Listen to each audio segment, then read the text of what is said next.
থেকে নিখোঁজ স্কুল ছাত্রী আরাবী ইসলাম শুভাকে দেখা গেছে নওগাঁয়। তবে পুলিশের উপস্থিতি টের পেয়ে সেখান থেকেও পালিয়ে যায় সে। মোহাম্মদপুর থেকে সংগৃহীত বিভিন্ন সিসিটিভি ক্যামেরায় ছবিতে দেখা যায় এক ছেলের হাত ধরে ঘুরছে ষষ্ঠ শ্রেণীর ওই ছাত্রী। এসব তথ্য জানিয়েছে মোহাম্মদপুর থানার এডিসি জুয়েল রানা। তিনি বলেন, শুভার বাবা ইমরান রাজীবের সাধারণ ডায়েরি করার পরই শুরু হয় সিসিটিভি বিশ্লেষণ।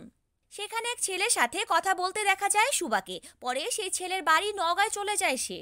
তিনি বলেন, শুভা নওগাঁয় ওই ছেলের সাথে গেছে, তার নাম মমিন হোসেন। প্রেম ঘটিত কারণে শুভা সেখানে গেছে। পুলিশ এখনও উদ্ধার করতে পারেনি, তবে ছেলের বাবা চাচার সঙ্গে পুলিশের যোগাযোগ করেছে। দুজন যেন পালিয়ে যেতে না পারে সেজন্য তার বাবা চাচার সহযোগিতাও চাওয়া হয়েছে। গেল সপ্তাহে মায়ের ফুসফুস ক্যান্সারের চিকিৎসা করাতে ঢাকায় আসে শুভার পরিবার। রোববার সন্ধ্যা 6টার দিকে কৃষি মার্কেট এলাকা থেকে নিখোঁজ হয় আরাবী ইসলাম শুভা। মুহূর্তে সামাজিক যোগাযোগ মাধ্যমে ছড়িয়ে পড়ে তার নিখোঁজ সংবাদ।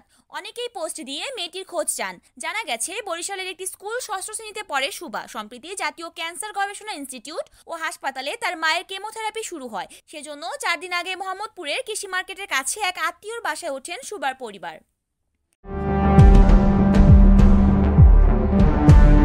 ডেস্ক নিউজ, অরণি আক্তার, NN TV।